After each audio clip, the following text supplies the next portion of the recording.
gding tokį. Kai, žinai, su samčiu per puodą. Kong. Jautrus čia visi prieš šventės.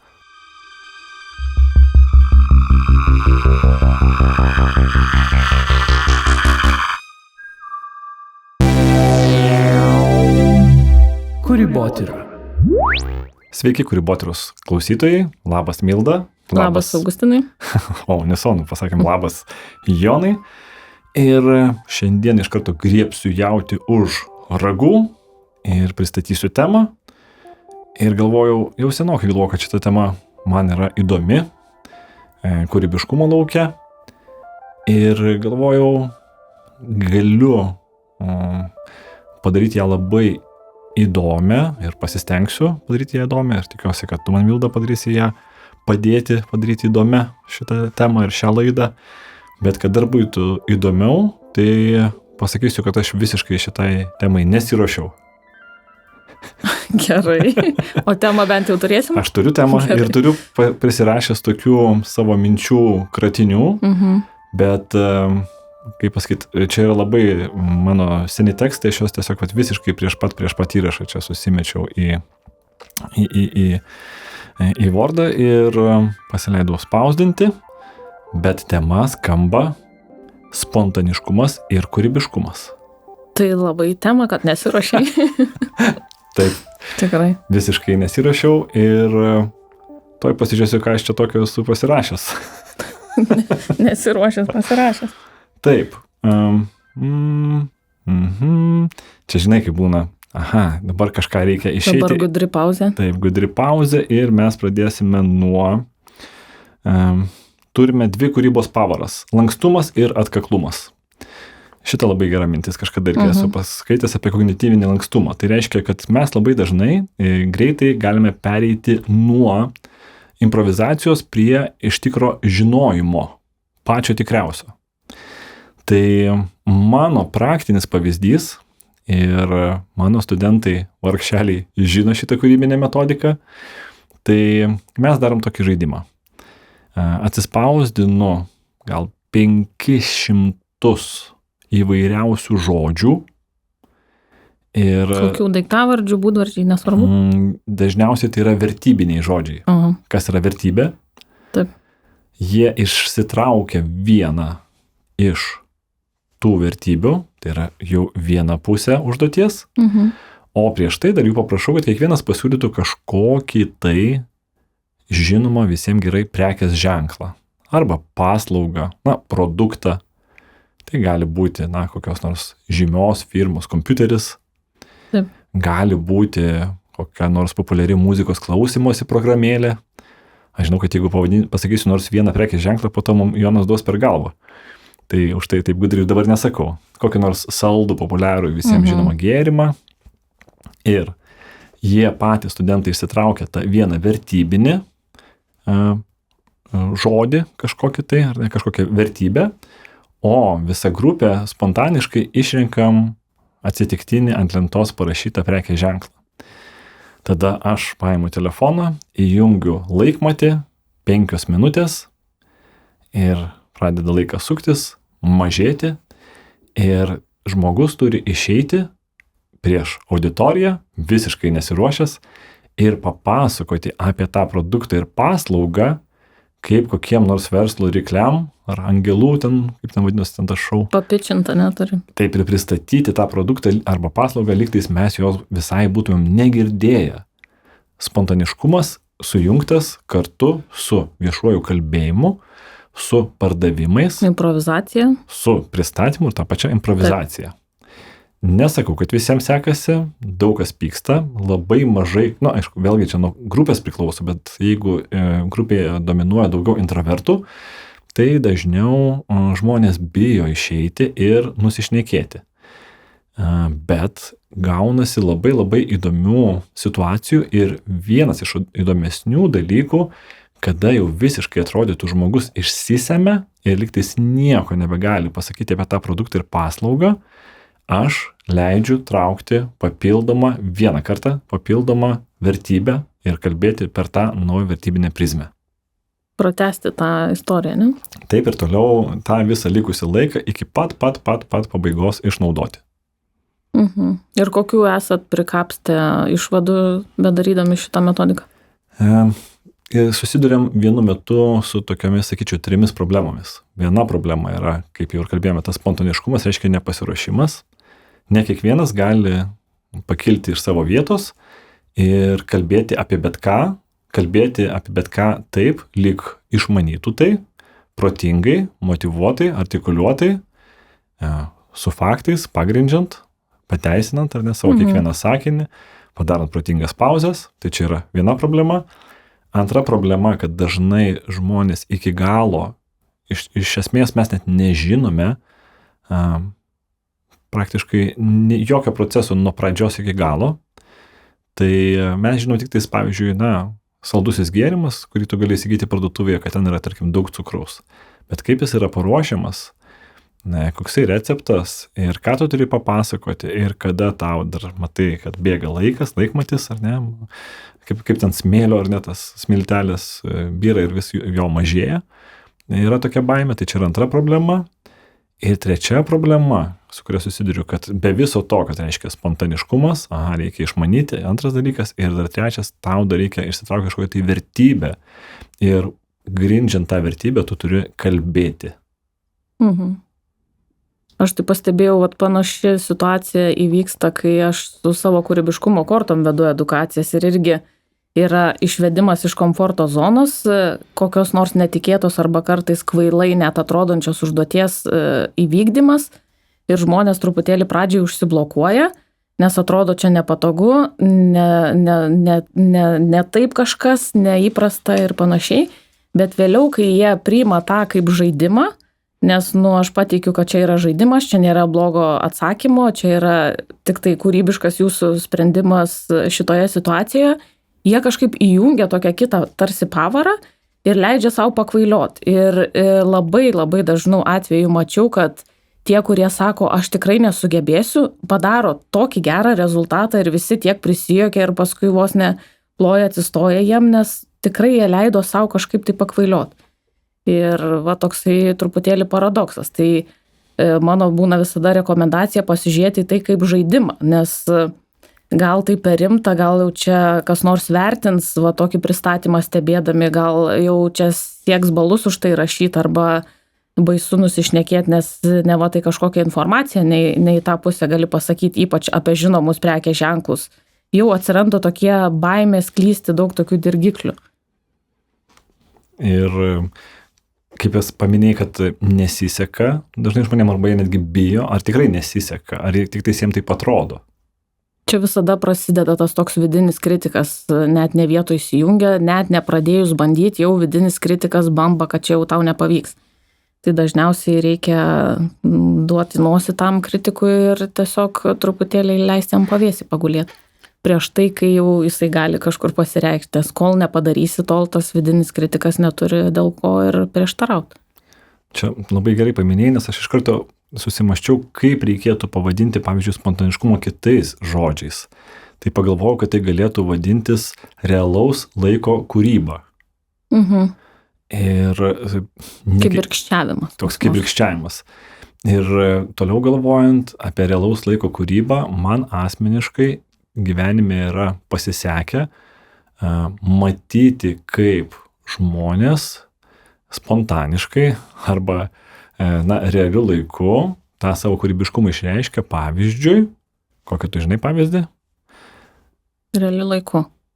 Tiesiog kokį nors judesį atlikdami, nežinau. Taip, gali būti improvizuotas šokis. Taip. Ar ne, bet vėlgi, čia jau vėlgi yra tokia, skilo ar ne gebėjimo klausimas. Bet kitas dalykas, kurį mačiau, irgi kur taip pat yra gebėjimo klausimas ir labai tampriai susijęs su kalba, tai yra repavimas. Arba freestylinimas, jeigu taip tiksliau. Taip. Ar ne, kada tu išeini ir būna ten tie betlai, ar ne, įvairiausi susitinka viena kita pusė ir taip toliau. Tai vėlgi sėkmingumas to freestylinimo nemaža dalimi vėlgi priklauso nuo įgūdžių, nuo praktikos, bet tuo pačiu ir nuo žodyno žinojimo. Ir dar gal nuo aplinkos stebėjimo, nes kai kurie labai pasiduoda aplinkai, pastebi daiktus esančius, žmonės, objektus, įvairius reiškinius ir tuomet juos greitai įpina į savo žodyną. Kūrybotyra. Prenumeruok, spausk patinka ir dalinkis su draugais. Taip pat gali mus paremti Contribui platformoje. O jeigu dar taip svarstant, kartais esu girdėjęs tokią nuomonę, kad žmonės galvoja, kad spontaniškumas tai toksai yra minčių klajojimas. Kažkoks toksai svajojimas ir taip toliau, jie galvoja, tai yra spontaniškumas. Ar tu sutiktum ar ne? Nebūtinai, nes spontaniškumas vis tiek atsiranda iš mūsų visų patirčių, kurios jau yra į mus susėdę, sukritę, suvažiavę iki to laiko, kur mes esam dabar čia. Tai spontaniškumas viena vertus yra tas akimirkos toksai ekspromtas, bet kita vertus tai yra jau tai, kuo mes esam iki šios dienos su savo visom patirtim. Irgi galvojant, ar galima spontaniškumą daryti be patirties? Manau, galima, mes tai turbūt ir vaikai pradeda tos spontaniškus vaikystėj daryti įvairius veiksmus ir dalykus ir jie taip eksperimentuoja ir su aplinka, ir su savimi. Na, aš manau, kad visiškai teisingai sakai ir dar pastebėčiau, kad ką mokslas atliepia, kad žmonės arba vaikai nuo mažens, kurie yra labiau skatinami būti spontaniškesniais, jie auga drąsesni. Reiškia, lengviau priima sprendimus, mažiau išgyvena dvejonių ir jie lengviau gyvenime apsisprendžia ir yra labiau užtikrinti savo žingsniais, savo priimtais sprendimais. Čia ir nereikia drausti, kaip dažniausiai būna, liktai norim apdėti pagalbėm ir neleist kažko, nes susižeis arba nusivers arba ką nors pasidarys savo negero, bet jeigu mes tą draudžiam, tai sugadinam tą spontanišką patyrimą. Bet dėl to draudimo, dabar kaip tu paminėjai, tai tokį viešoje erdvėje iš televizijos laidų gyvavusių prieš gerą 20 metų. Tai buvo televizijos laida pavadinimu Pagauk kampą, kada būtent ir viskas buvo pagrįsta improvizacija. Ir galbūt tiem klausytėm, kurie negirdėjo šitos laidos koncepto, trumpai pristatysiu.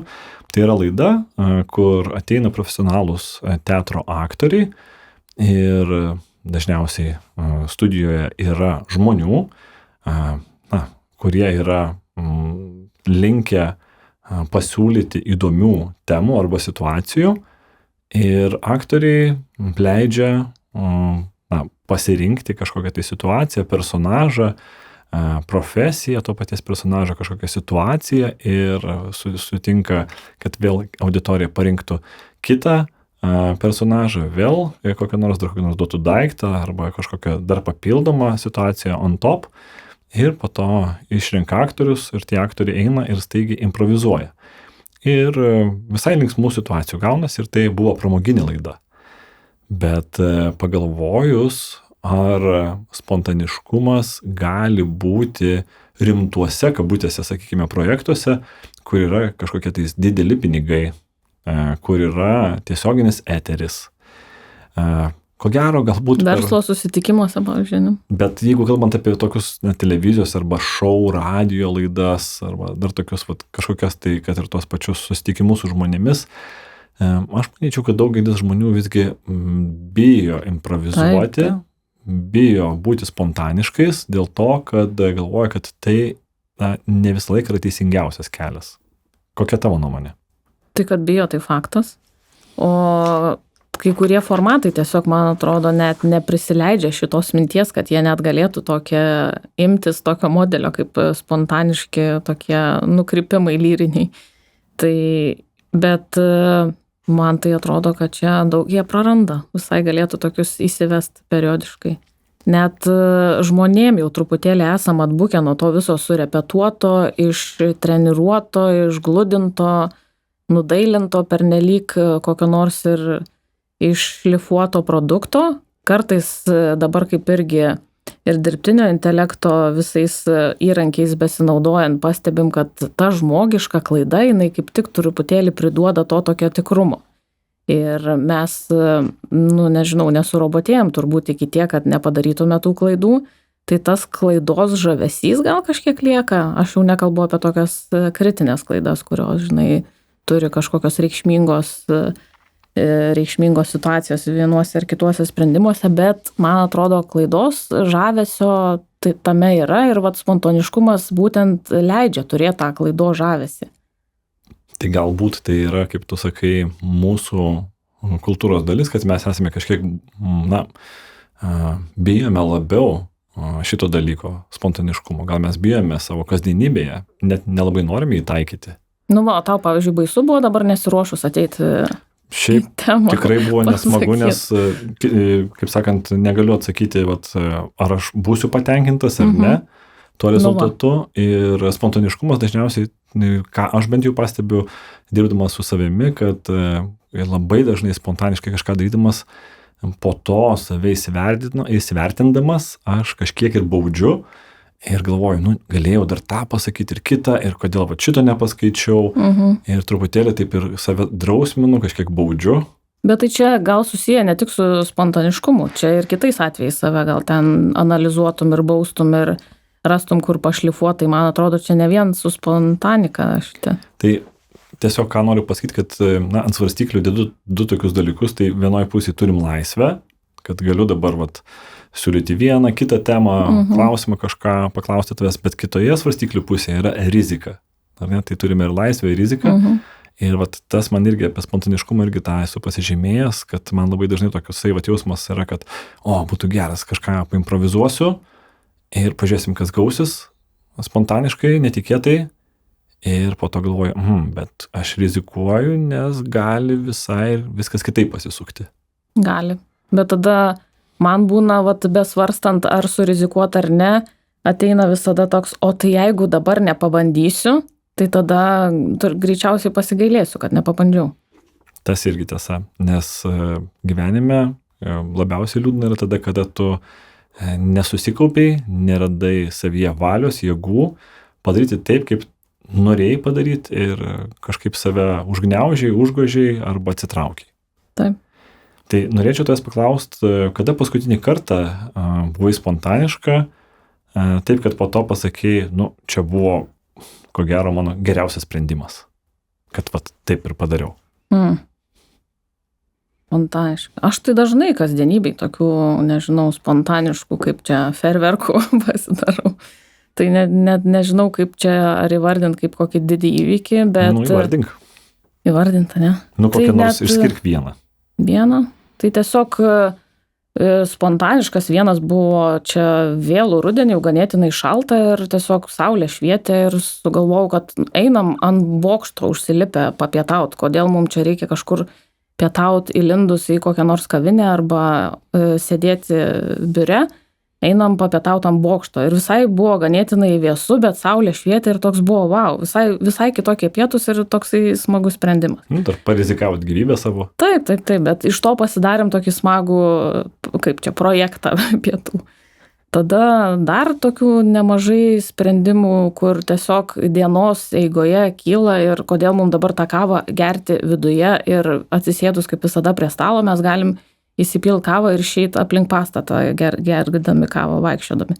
Tai man atrodo, šiti kasdienybės tokie spontaniškumo elementai labai pagyvina kasdienybę, truputį leidžia pasižiūrėti iš kito kampo į tam tikras situacijas, žmonės patestuoti šiaip tai, pasižiūri, kurie leidžiasi į kažkokį truputėlį nurautesnį nuotykį, o kurie sako, ne, čia tai jau tikrai ne apie mane.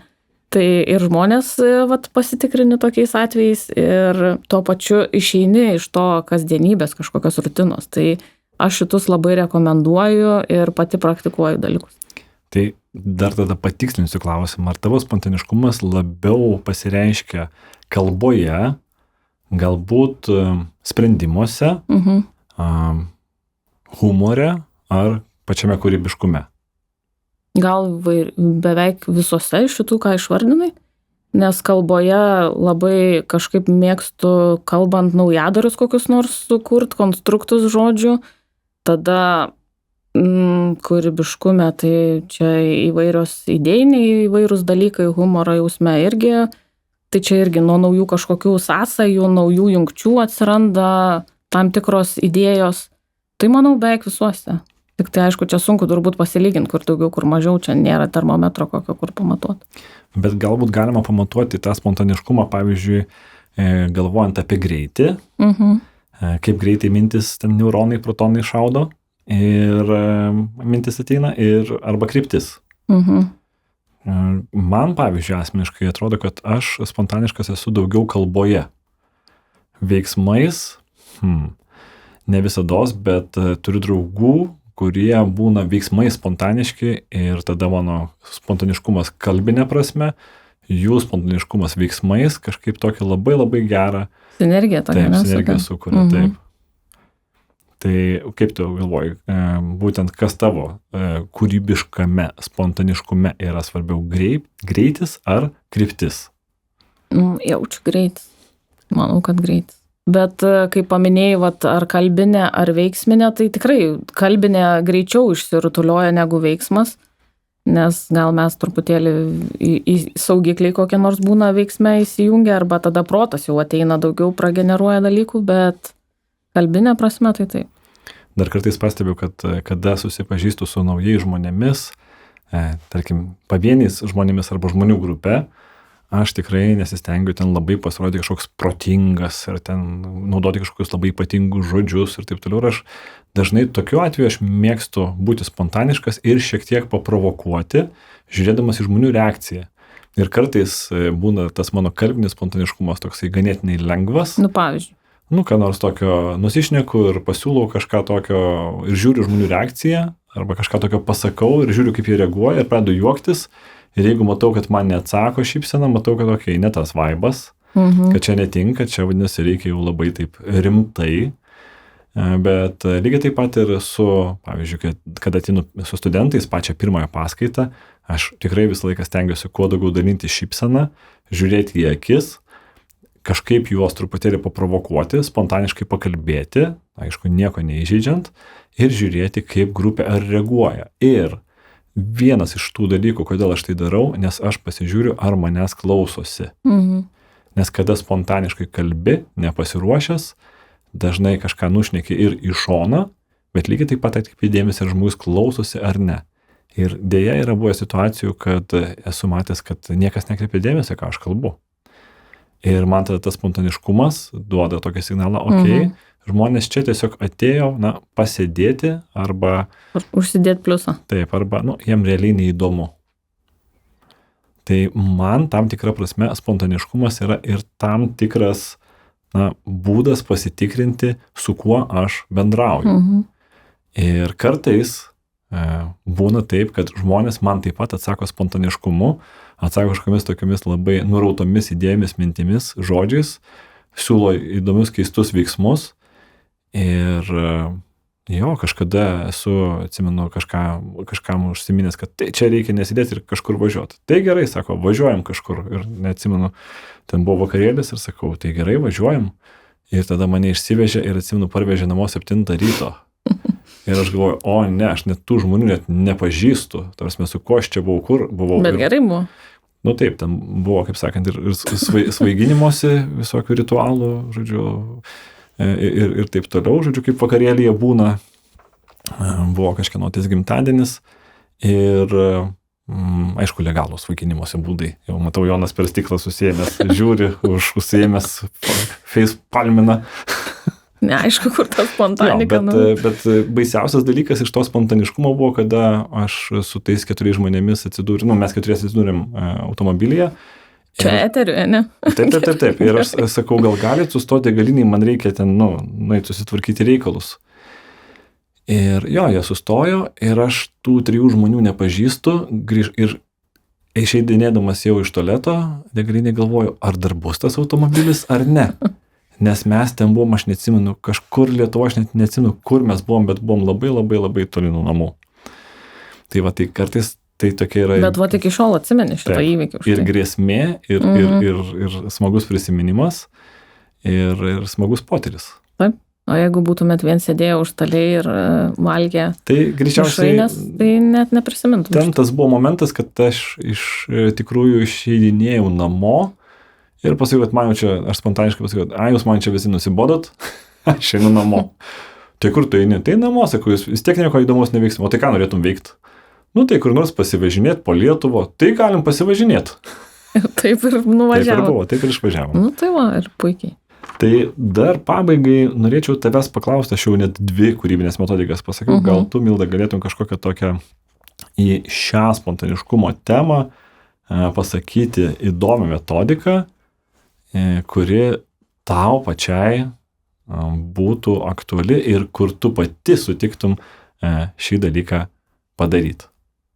Iš dabar tų, kur aš žinau, tai gal taip konkrečiai neatsimenu, bet pasidalinsiu tada spontaniškai, kadangi tu užvedėjai ant tokios temos spontaninės, apie tokį, kur ir pati naudoju šiaip kaip čia kasdienybėj, tiesiog paįvairinimas, kaip čia buities ir įprastų įvykių, tai padaryti tokius spontaniškus veiksmus, kaip jeigu nuolatos tuo pačiu keliu, maršrutu einate iš taško A į tašką B, tarkim, tai eikit kitu keliu. Nepasirinkit to paties įprasto kelio, susiraskit kitą kelią, arba jeigu reikia eiti visiškai tolimesnį kokį nors atstumą, tai truputėlį eiti nesivadovaujant navigaciją, bet klausant savo intuicijos ir tiesiog pasukti į tą pusę, kur dabar atėjo toks vidinis. Noriu į dešinę, pasukau į dešinę, vėl pajau, noriu į kairę, pasukau į kairę. Čia aišku reikia truputėlį laiko turėti, jeigu skubat, nebūtinai šitas tiks, bet aš tiesiog naudoju ir tada stebint aplinką, vaikščioti ir žiūrėti, kas yra aplinkui. Tai visai pasiteisina, nes, nežinau, mane tai tokia truputį rajono šnipinėtoja gal vadina, bet aš visą laiką paskui pastebiu įdomių labai dalykų, kas vyksta rajone. Tai tie gali būti apie tai, kas kokias ten naują tvorą pasistatė, nuo to, kas kokį nors naują dekoraciją kieme įgyvendino ir panašiai. Tai tiesiog leist savo truputėlį tokių spontaniškų veiksmų, nesuplanuotų ir tokių perkeistų. Skamba, kad daug lengviau šitą metodiką taikyti užsienyje negu Lietuvoje. Gerai, labai ir Lietuvoje. Pažiūrėkit, pasivaikščiokit po kokius svetimus rajonus, kiek įdomybių, žinokit, gerai. Aš šiandien pasivažinėjau po svetimus rajonus ir galvoju, oho.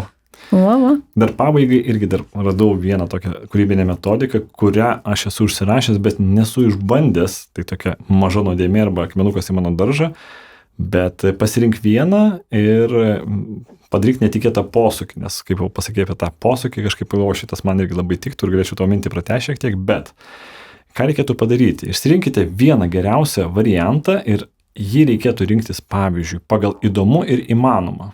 Ar nereiškia, turit kažkokią tai idėją, mintį, kažkokį norite atlikti darbą, bet užsirašykit vieną, ką norėtumėte daryti, kad jums būtų įdomu, o kitą padarykite, kad būtų įmanoma. Ir galima vienoje lapo pusėje susirašyti įdomių dalykų, o dešinėje pusėje susirašyti įmanomų gyventi realistiškų dalykų. Ir tada reikėtų vėlgi išsirinkti kažkokį, pasirinkti derinį tarp jų, tai galima čia įvairiai daryti, galima ir susirašyti tenai, nežinau, su tušinuku besti lapo vidurį ir pasirinkti kažkokią tai kairėje ir dešinėje pusėje, arba risti kauliuką ir taip toliau ir pažiūrėti, kas iš tų 2 žodžių vienoje pusėje, kada mes turime įdomu, o kitoje įmanoma ir pabandyti tai įgyvendinti. Prašau, visai nesudėtinga, bet visai turėtų smagi būti metodika. Taip, ir tokia ganėtinai spontaniška. Taip. Tai ačiū visiems besiklausiusiems. Šiandien su jumis Kūrybotyros tinklalaidėje kalbėjosi Milda Gaulienė ir Augustinas Balaišis. O mikrofonus garsino, sukiojo, tylino ir už galvos susėmęs buvo Jonas Matusa. Taip, ir tikėkime, kad prisijungia kokių nors spontaniškų klausytojų, kurie dar niekada nėra klausę ir nepabėgs po šito įrašo. Ir nupirks mūsų kavos Contribui platformoje. Taip, iki pasimatymo visiems. Ačiū visiems, iki. Iki.